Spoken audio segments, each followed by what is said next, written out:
It started with a phone call no one was supposed to answer. It was Sunday, 9:13 a.m. Ellie's mom stared at her daughter's phone lighting up on the coffee table. It had rung 6 times already. Same number, no name, just unknown caller. Her mom reached for it, then stopped. Ellie never left her phone behind. Never. I had this strange chill, like something wasn't right. I called out her name, but there was no answer. Ellie's mom. She walked toward Ellie's bedroom. The door was slightly ajar. Inside, her bed was still made. Her sneakers were by the door. Her purse was untouched, and her keys were gone. I knew right then something had happened, but what chilled her the most? That phone.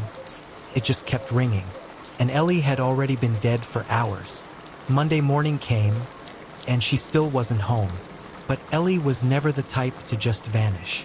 Ellie Jennings was 22, bright, funny, always punctual. She lived with her mom in a quiet suburb of Green Hollow, the kind of place where everyone knew everyone. She had left Saturday evening to meet a friend at a local bookstore.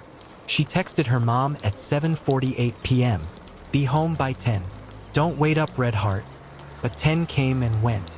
No messages, no read receipts, just silence. Her mom reported her missing by 7 a.m. Sunday. They said, "She's an adult. Maybe she just needed space." But I knew my daughter. She wouldn't just disappear. Not like this. By noon, Ellie's car was found parked outside the bookstore. Locked. Empty. Her phone? Still at home. But surveillance footage? Gone. That was the first red flag. Security footage from 2 separate buildings. Missing. The last time anyone saw Ellie was around 8:12 p.m. A barista remembered her buying coffee, laughing at something on her phone. After that, nothing. And yet, her phone kept ringing. I kept calling, and it would ring for 5-6 times. Then voicemail, every time. I told myself it meant she was okay, but deep down, I was terrified. Ellie's mom. Sunday night. Monday. Tuesday. Each day, more people tried calling Ellie's phone. Friends, her boss, her sister. Each time, it rang like it was still on, still active. It was like her phone was alive, like it was moving, breathing, but she wasn't. The police finally pinged the phone. Location: an abandoned farmhouse, 11 miles outside town. Long overgrown, windows shattered, roof sinking. A place no one had lived in for years. When detectives arrived, they found something chilling. Ellie's jacket, folded neatly over the broken banister. It was like someone placed it there, deliberately, as if waiting for us to find it. But the phone? Gone. They searched the house, the property, the woods behind it. It was like chasing a ghost, a signal we could feel, but never touch. And then came the texts. At 3:14 a.m. Wednesday morning, Ellie's best friend, Kara, received a message from Ellie's number. "I'm okay, just needed to think. Please don't call." But it didn't sound like her. No emojis, no punctuation, just cold. Ellie always texted like she was in a rom-com. Hearts, jokes, that wasn't her. Then another ping, this time in the city. Then another, this time from out of state. It was like someone was driving with her phone, leaving breadcrumbs. But breadcrumbs to what, or to whom? The text message from Ellie's phone wasn't the last. Thursday night, Kara received a second one. "Stop looking for me. You're not safe." Her hands shook. She showed it to police immediately, but something was off. Investigators noticed the location of the message didn't match any tower logs. It wasn't sent from the city. It was sent from Ellie's hometown, from inside their neighborhood. That phone was nearby, close. But Ellie was already gone. Detective Herrera. They started door-to-door interviews. At one house, just 3 blocks from Ellie's, a man refused to open the door. Mid-30s, lived alone, quiet, had moved in 2 months prior. He said he worked nights. No one really saw him. When police asked if they could trace his IP address, they got a hit. Ellie's phone had connected to his Wi-Fi, but when they came back with a warrant, the house was empty. He was gone. The living room was stripped bare. But in the bedroom, a single item remained. Ellie's phone case, split, bent, as if someone had torn the phone apart with their hands. He wanted us to find it. That was the message, not the text. The phone case.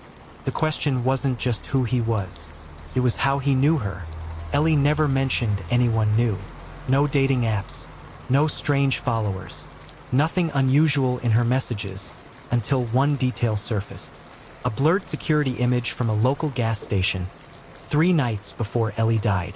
She was there, buying snacks, smiling, and behind her, a man, half his face visible in the camera, watching, staring straight at her. He wasn't there for gas. He wasn't even looking at the cashier. Just her. Only her. They finally had a face, but no name, no prints, no ID, no trace. And one question now consumed everyone involved. Did Ellie know she was being watched? Even before she died? Ellie's face was clear in the gas station footage. She looked relaxed, carefree, but the man behind her, blurry, hunched, eyes locked onto her, was anything but forgettable. Investigators enhanced the footage. Still no match in any facial recognition database. No hits on driver's licenses, passports, or even state ID systems. He didn't exist in any official records. It was like he was a ghost. Detective Herrera. But there was a clue hidden in plain sight. The sleeve of his jacket. It had a patch. A local courier service. When officers reached out, the company confirmed a former temp driver fit the general description. But they had no name, no tax forms. He'd been hired through a third-party app. He worked 2 days, then never showed again. That was 4 weeks before Ellie died. We think that's when he first saw her, when he delivered to her house. Kara, voice trembling. Back at Ellie's place, a neighbor finally remembered something strange. A van, parked across the street every other night. Always around 9 p.m. No logo, dark windows, engine running, but no one ever stepped out. Police pulled traffic cam data. There it was, same unmarked van, parked across from Ellie's bedroom window. 19 times in the month before she was found dead. Was she being stalked? Did she ever suspect? Her diary, mostly innocent, held one jarring line from a week before her death. I keep thinking I hear someone outside, watching, or waiting, but the final horror came from her laptop. Forensic analysts discovered malware. Her webcam had been hacked. For weeks, someone had been watching Ellie, inside her own home, watching her change, sleep, cry, smile. He knew everything. He wasn't just following her. He was living in her life. And now, Ellie was gone, and the man, still out there. 2 days before Ellie was found dead, she recorded a video. It wasn't shared on social media. It wasn't sent to a friend. It was saved in a hidden folder, buried deep inside her laptop. The file was titled, "If Anything Happens to Me.mp4. Hey, I don't know who'll ever see this." Ellie's voice cracks, her eyes searching the lens. "But I need someone to know I feel like I'm being watched." She pauses, glancing over her shoulder. Her hands are shaking. It sounds insane, but I swear someone's been near my window every night. My phone rings, but no one answers. Then it just goes silent. She laughs nervously. And I know, people will say it's just anxiety, but I'm scared, really scared. If something happens, please don't let it be for nothing. Silence. Then she reaches toward the camera, her last words chilling in their clarity. "Check the red hoodie." Investigators replayed the video over and over. Red hoodie? That same hoodie, worn by the unknown man in the gas station footage. Officers combed through Ellie's house. No red hoodie. But then, inside the attic crawlspace wedged behind insulation, a crumpled, dirty red hoodie. Inside its pocket, a flash drive, password protected, encrypted. After 2 days of decoding, dozens of video clips, hidden camera footage of Ellie in her bedroom, in the shower, sleeping. Every file was labeled by date. Whoever recorded her had organized her life like a series. It wasn't just obsession, it was possession. Cybercrime analyst Lydia Muir. But the last clip? Not of Ellie. It was of the man himself, sitting in a dark room, camera pointed at his face. She noticed, he whispered. She was perfect until she noticed. He leans forward, smiling. So I had to make it stop. He had been in her life longer than anyone realized. Detective Carla Henley. After the discovery of the flash drive, investigators focused on tracing the man in the final video. Facial recognition yielded no matches, no prior arrest records, no digital footprint. It was as if he didn't exist, until a forensics expert noticed something strange. One of the earlier video clips, dated April 17th, showed Ellie crying on her bed, and behind her, a mirror, barely visible, was a reflection. Camera, mounted in the smoke detector. Authorities tore through Ellie's house room by room. They found 3 hidden devices.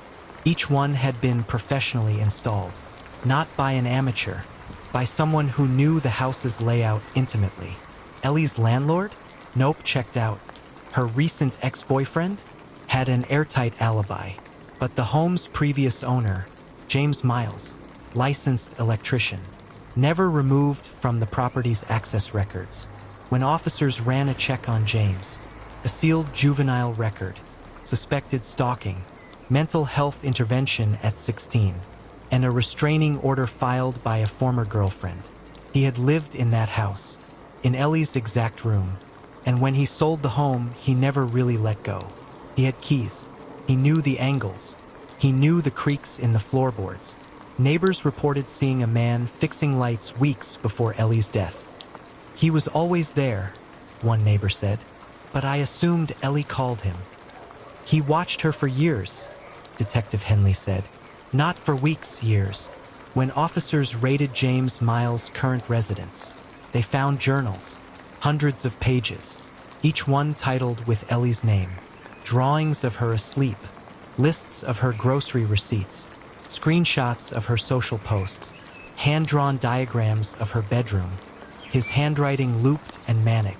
She doesn't see me, not yet, but the final entry, she knows. Her phone keeps ringing. She's afraid, beautiful when afraid. And next to that, printed photo of Ellie, taken just hours before she died. From outside her window, she thought she lived alone, but she never really did. Forensic psychologist Dr. Lena Moretti. After confirming James Miles as the man behind the surveillance, the investigation turned to one haunting question. How long had he been inside Ellie's life? Detectives pieced together years' worth of neighborhood CCTV, utility records, even Wi-Fi access logs. What they discovered chilled them. James hadn't just watched Ellie from afar. He had been inside the house repeatedly, sometimes when she was away, sometimes when she was sleeping. In one recovered photo, timestamped 3:13 a.m., Ellie is seen asleep, peaceful, but the angle taken from under her bed. We believe he had created crawl spaces in the attic and beneath the floorboards, said lead detective Carla Henley. We found food wrappers, batteries, a sleeping bag. This wasn't a fantasy. This was a ritual, years in the making, and it didn't stop with Ellie. When detectives reviewed James' hard drives, they uncovered footage, dozens of women, all young, all brunette, all within 20 miles of his home. Ellie, it seemed, had been his final obsession. But there was one more thing. On the last night before her death, Ellie's phone had made 3 outgoing calls, all to the same number, prepaid burner, registered under the name Ilara, a name not linked to anyone in Ellie's contacts. But when they opened the last voicemail Ellie ever left, her voice cracked. I know you're in the house. I'm not afraid of you anymore. You don't control me. That message was never sent, because she died 7 minutes later, and her phone kept ringing. It wasn't just a hiding place. It was a shrine. Crime scene investigator Marcus Lee. As police swept the attic of Ellie Sanders' house, what they found was beyond comprehension. Nestled behind layers of insulation was a false panel, rigged shut from the inside. When they opened it, the air was thick, rancid, like something long buried. Inside, a small wooden box, a single candle burnt down to its wick, and dozens of Polaroid photos, all of Ellie, sleeping, eating, showering, laughing with friends. Photos clearly taken over years. Pinned to the attic walls were sticky notes covered in scrawled confessions and ritualistic phrases. She is chosen. We are one. She sees me, even when she doesn't. And in the corner, a child's music box, playing a warped version of You Are My Sunshine. But then came the worst discovery. A small trapdoor hidden beneath a loose floorboard. Beneath it, a crawl space that connected directly above Ellie's bedroom ceiling. Investigators found evidence that James Miles had been living there, watching her through a series of tiny drilled holes, nearly invisible to the naked eye. Every time she looked up at night, she had no idea she was being watched, said forensic profiler Maya Zhang. This wasn't spontaneous. This was a long-term, escalating fantasy, and he needed her silence. Yet Ellie wasn't the first. Photos from 3 other women, each now missing, were discovered in identical attic layouts across abandoned homes James had previously owned. He had recreated the same shrine over and over. The question no one could answer was, why did he stop with Ellie?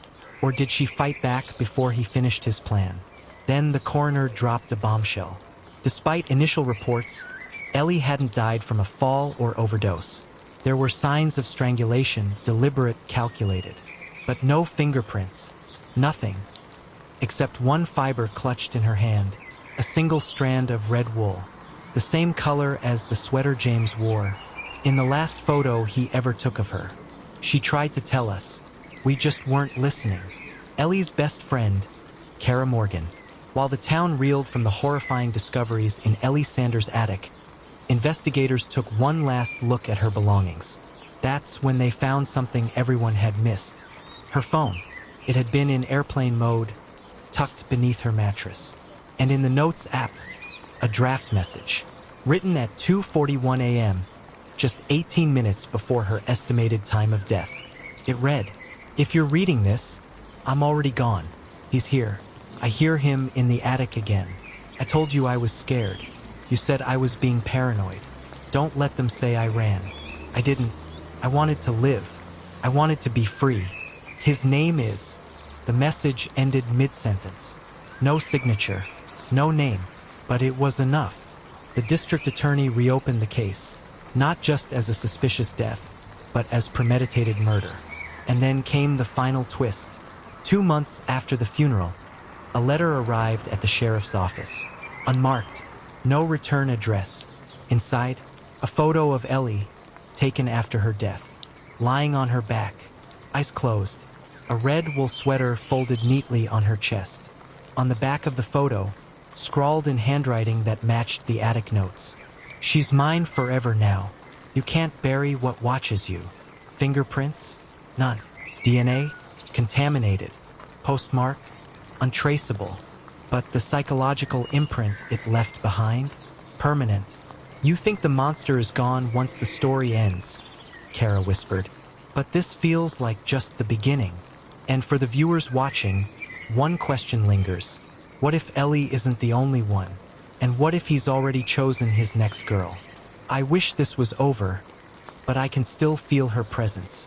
And it's not just in my head. Kara Morgan, Ellie's best friend. After Ellie's chilling last note and the anonymous photograph arrived, most people in town tried to move on. They said she was just another girl with secrets, and that whoever haunted her life would never resurface. But Kara couldn't let it go. She started looking through Ellie's old journals, her doodles, her photo albums, desperately searching for patterns. And then she found it, a name repeated over and over in the margins of a notebook from their sophomore year. Larkspur, sometimes scribbled as just an L, other times hidden in full sentences. Kara remembered it. Larkspur was the street where Ellie's grandmother had lived before she died. When Ellie was just a child, the house had been abandoned for years. But why had Ellie been writing it down so often before her death? Kara drove out there herself, past the cornfields, past the old train station, and finally pulled up to the rotting two-story farmhouse that once belonged to Ellie's family. The mailbox still said Sanders. Inside, the air was thick with mildew and forgotten time. And in the upstairs bedroom, Ellie's childhood room, Kara made a discovery that made her knees buckle. A photo nailed to the wall. The same photo that had arrived anonymously at the sheriff's office. Except this one had something different. A shadow in the corner of the room, just barely visible behind Ellie's body. Not a smudge, not a trick of light, a clear silhouette of a man. And on the back of that photo, in shaky writing, Larkspur knows. Larkspur remembers. Kara ran from the house and called the police. But by the time they arrived, the photo was gone. No prints, no evidence Kara had ever been there, except for her own word and a rising sense of paranoia. Because now, she started receiving calls. Blocked number, dead air. Every night at 2:41 a.m., the exact time Ellie had written her final message. Was he back? Or had he never left? They buried Ellie, but they didn't bury the truth. And it's still watching. Kara, when I saw the attic, my heart just stopped. It was like looking into Ellie's past and her future. Detective Mara Livingston. After Kara's terrifying encounter at the Larkspur house and the missing photograph, Detective Mara Livingston reopened the case. Unofficially, quietly, because the department had already closed it as a suicide, and she'd already been warned to let sleeping ghosts lie. But then, another body surfaced. 17-year-old Nina Caldwell was found in her home, posed eerily similar to Ellie. Hands folded, phone placed beside her. And again, the phone had made outgoing calls after her confirmed time of death. 2:41 a.m. It was impossible, unless the body had been staged. Or worse, someone was copying Ellie's case detail for detail. Detective Livingston began combing through Nina's house. She found nothing in the usual places until she opened the attic. What she found froze her blood. Taped to the wooden beams overhead were newspaper clippings, all about Ellie Sanders' death. There were photos too, not just of Ellie, of Kara, of Detective Livingston herself. They were being watched, all of them, and at the center of the attic floor was a circle of ash, burned into the wood. A phone, Nina's phone, sat at the center. It was still on, still warm. One photo was especially haunting. It showed Ellie, smiling in front of a classroom whiteboard, but someone had drawn an X over her face, and written beneath it, "Failed test." There was another line scribbled in red ink just beneath Nina's picture. "Second attempt. Same mistake." Who was keeping score? These girls weren't random. Someone's selecting them. And whatever test they're failing, someone thinks it's punishable by death. Detective Livingston. The connection between Ellie and Nina wasn't obvious, until Kara remembered something. A yearbook photo from sophomore English class. Ellie and Nina had shared a teacher, a man named Mr. Callan. Quiet, reserved, vanished the same year Ellie died. Now, his name was nowhere in the school's records, like he'd never existed. They wiped him. But why? Kara. I told myself it was just a file, just paper. But the second I touched that drawer, it felt like I had grabbed a loaded gun. Kara Bennett. Room 108 hadn't been used in years. The hallway smelled of old chalk, forgotten pencils, and something sour. Kara's hands trembled as she slid the master key, borrowed from a janitor who owed her mom a favor, into the rusty lock. Click. Inside, the classroom was frozen in time. Chairs stacked, boards dusty. But there, just behind the old teacher's desk, was the filing cabinet. For drawers, one lock. She opened the top drawer and paused. Inside was a thin manila folder labeled Callan D. Conduct review, confidential. Kara sat down on the cold tile floor, unfolded the file, and started reading. What she found was there were complaints from girls, multiple girls, alleging things that made my stomach turn. Kara.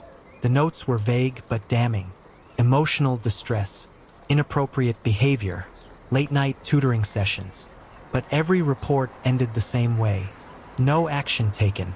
Insufficient evidence. At the very bottom of the file was a single-page withdrawal form. Mr. Callan had resigned. Quietly. No disciplinary record. No criminal charges. Just gone.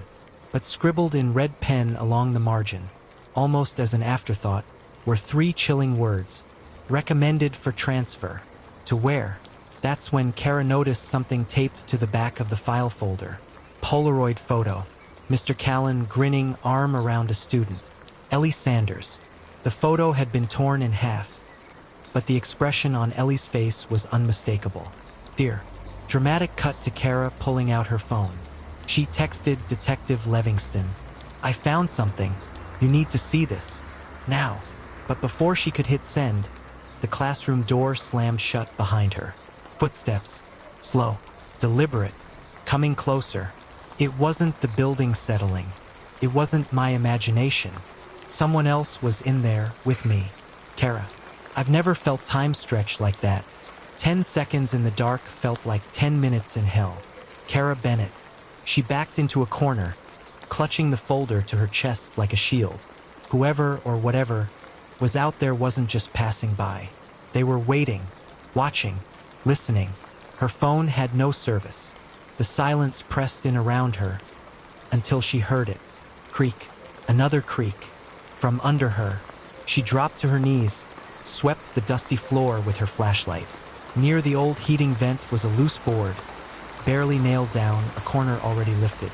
Her fingers dug beneath the splintered wood, heart hammering in her throat. I wasn't thinking. I wasn't prepared. But something in me said, "You need to see what's down there." She pulled. The board groaned and snapped free. Inside the shallow crawl space, a cassette tape labeled Ellie, a silver locket, engraved with the initials SS, and a blood-stained hair tie. Kara's fingers shook as she reached for the tape. Just then, a knock, 3 slow knocks on the classroom door. Then silence. She crawled backward, nearly dropping the locket. A cold breeze brushed her neck, even though the windows were sealed shut. Something was wrong, very wrong. Suddenly, her flashlight flickered and died. I'd seen enough movies to know that was never a good sign. Kara. In the pitch black, Kara whispered into the darkness. "I know what you did." A voice, low, gravelly male, whispered back. "Then you shouldn't have come here. Then you shouldn't have come here." The words clung to the air, thick and suffocating. Kara froze, barely breathing, her body pressed to the cold tile of the floor. Her heart pounded so loud she swore it would give her away. The doorknob began to turn, slowly, deliberately, but then nothing. The sound vanished. No footsteps, no voice, just silence. She counted. 1, 2, 3 minutes. Still nothing. Kara crept toward the desk, slipped the tape and locked it into her backpack, then carefully placed the loose floorboard back. With trembling fingers, she eased the classroom door open, holding her breath. The hallway was empty, but something felt shifted, like someone had rearranged the air. She popped the cassette into a borrowed tape player from the front desk. A girl's voice, soft, nervous. "My name is Sadie Summers. I don't know who to trust anymore. If you're hearing this, then I didn't make it." Kara's stomach dropped. Sadie Summers. That wasn't Ellie. This was another girl, another victim, and based on the recording, she vanished before Ellie ever did. Why wasn't Sadie ever reported missing? Who was covering this up? Was Ellie the distraction to hide Sadie? Kara paused the tape and zoomed in on the locket. Engraved initials, SS, Sadie Summers. And then she noticed something odd. The locket had 2 hinges, a hidden compartment. Inside, a folded piece of paper, yellowed and torn at the edges. Kara unfolded it. It was a drawing, a child's drawing. 2 girls, holding hands. One had E above her head, the other S. Below them, scribbled in crayon. "We're not supposed to tell." This was no longer just a story. Someone made these girls disappear, and now they knew that I knew. She picked up her phone to call the sheriff.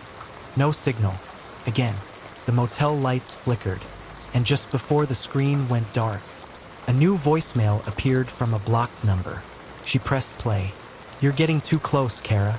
Time to leave or disappear like they did." The voicemail still echoed in her head. "You're getting too close, Kara. Time to leave or disappear like they did." But Kara wasn't leaving. She needed answers, and only one man might have them. Detective Ray Halden, once the town's golden boy, now retired, disgraced, and long suspected of knowing too much. He was the lead investigator on the Sadie Summers case before it was suddenly buried. She knocked. Silence. Then the door creaked open. Slowly, Ray stood there, unkempt, holding a drink, eyes bloodshot. "I knew someone would come one day," he muttered. "But I hoped to God it wouldn't be you." He stared at it like a ghost. That tape was never supposed to exist. Kara didn't speak. She waited. Ray finally sighed. "Sadie Summers. She disappeared 2 years before Ellie. Similar signs. Same area. I pushed hard, too hard. That's why they shut me up. Transferred the case. Eventually made it look like I botched the whole thing." Kara leaned forward. "What do you mean, they?" Ray downed his drink and set the glass down hard. "The school board, the sheriff, the mayor. Hell, some of their kids went to that school. Sadie knew something. She was smart. Too smart. She wrote letters. One was sent to me. Said she overheard something. A name." He opened a drawer and pulled out a sealed envelope, yellowed with age.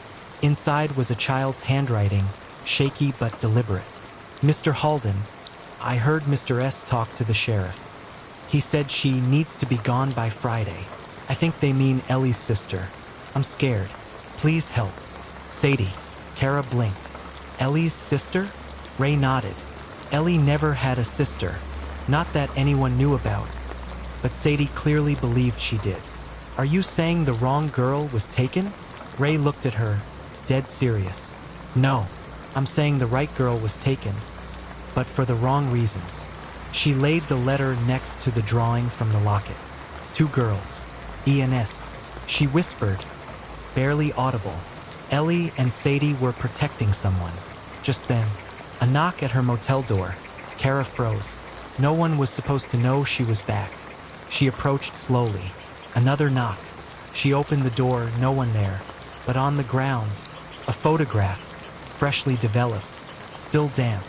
It was a picture of Kara, asleep in her car last night. "They're watching me." It wasn't the image that scared her. It was what it meant. Someone had been inside her space. Close enough to photograph her while she slept. Close enough to kill her if they wanted. But they didn't. They wanted her scared, controlled. And it was working. Kara ripped open every drawer, lifted the mattress, tore apart the lampshade. Nothing. Then she spotted it. Behind the smoke detector, tiny black device, blinking red. She snatched it down, heart pounding. She wasn't paranoid. She'd been watched. The voicemail from the unknown number played again in her head. "Please don't stop. They took my sister too." A child's voice, young, panicked. No name, no number, just pain. She replayed the message over and over, analyzing every breath, every pause.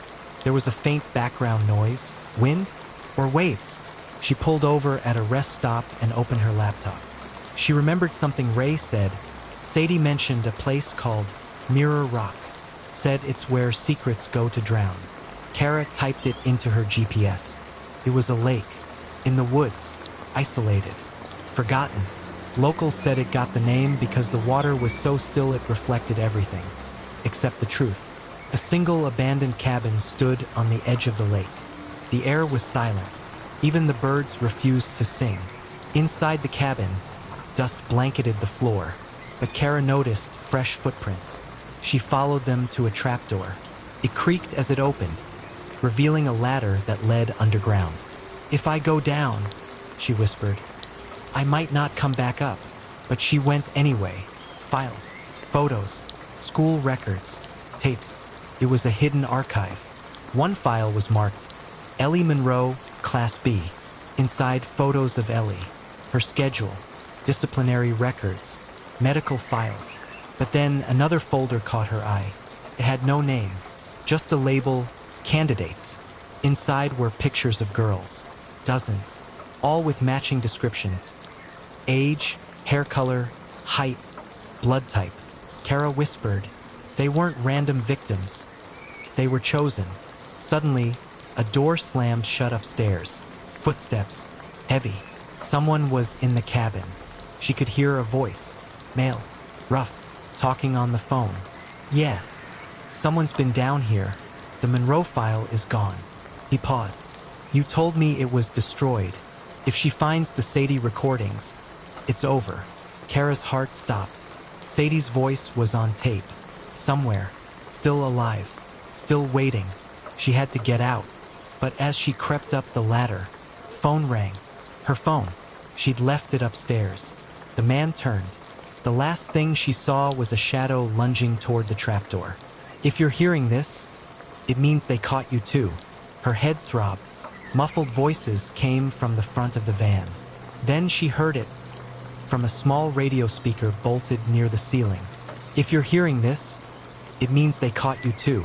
It was Sadie's voice, soft, defeated, but defiant. They never wanted us to speak, but I recorded everything. The doctors, the selections, the night Ellie was taken. I hid it somewhere they'll never find. Kara's breath hitched. Somewhere in that dark underground archive, Sadie's truth had survived. The voice continued, they'll erase your name, your records, like they did to me, but someone will remember you. Someone will look, just like you looked for me. We need to reroute. She found the cellar. Another voice replies coldly, then you know what to do. She remembers something from Ray. Fear's a leash. If they can't make you afraid, they can't control you. She kicks the back door. Once, twice. The van swerves. She keeps kicking. Suddenly, the van slams to a stop. Crash. Screaming. Glass shatters. Then silence. She grabs the driver's phone. Still unlocked. One message glows on screen. Neutralize the journalist. Burn the tapes. No loose ends. Below it, an address. Coordinates. She copies it. Sends it to Ray. Then she runs. Not away. Toward the story. She speaks clearly. This wasn't just a trafficking ring. It was an institution. Grooming, selecting, silencing. Girls who never came back. Families gaslit into believing they never existed. The room is silent. Then the flashbulbs go off. Behind her, a photo of Sadie and Ellie appears on screen. She whispers, I found your voice, Sadie. The world heard it. A wind rustles through the trees. Her phone buzzes. A text from Ray. The story's out. You did it.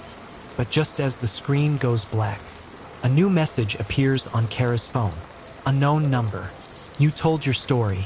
Now it's our turn. The text still glows. You told your story. Now it's our turn. Her pulse spikes. Was it a threat? A warning? Or something else? She taps the screen, nothing. No reply. No trace of the number. It's already gone. They thought ending me would silence everything, but they forgot something. I taught others how to speak. There's another voice in the recording. Younger, shaky. Ellie, if anyone ever finds this, please don't stop looking. We were real. Case files, voice notes, hospital records, names that were once deleted. She uploads everything to a platform titled The Unforgotten. The page goes viral. Thousands of comments flood in. My sister disappeared like this in 2010. This matches a report my aunt filed. They said she made it up. Why are we only hearing this now? The voices multiply. Victims, families, survivors. One mutters, we should have shut her down earlier. The other replies, voice flat, she's not the problem anymore. They are. He turns one monitor toward the camera. Dozens of people marching, gathering, investigating. A movement has begun. She ends her talk with this. Sadie's voice started an echo, and every story you uncover, every truth you refuse to let die, is part of that sound. That's how silence breaks. The applause is thunderous, but as the crowd disperses, she finds a note tucked into her bag. No name, just a sentence. Ellie's alive, determined, unshaken. A quiet voiceover plays. This story wasn't about closure. It was about opening something that should have never been locked to begin with.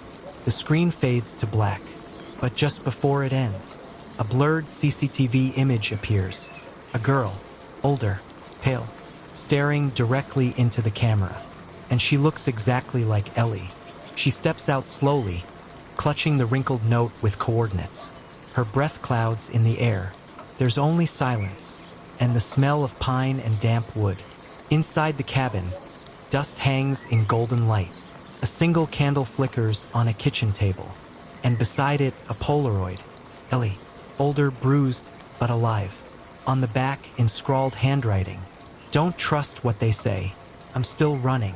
She plays it. Ellie's voice. "I was taken because I knew too much. I was let go because I was no longer useful. But I kept their secrets. Until now." Kara, if you're hearing this, it means you followed the trail. You're not just telling my story. You're finishing what Sadie started. Missing persons, erased identities, private facilities hidden in plain sight, and no one ever questioned why. She's not alone anymore. Activists, former agents, victims' families, they all come forward. A senator adjusts their mic. "Ms. Bowen, are you claiming that federal institutions were complicit in these disappearances?" She looks up. "I'm not claiming it. I'm proving it." Flashes go off. The room stirs with gasps. She uploads the last video. It ends with her voice. If you're watching this, you've heard everything. If you feel haunted, disturbed, angry, good. That means you're awake. They wanted these stories to disappear, but they didn't count on you. A whisper in voiceover. Some vanish to hide. Others vanish to protect. But some were never meant to be found. Subscribe to the Veil of Secrets for more chilling true crime stories. Every secret has a voice, and we're here to listen.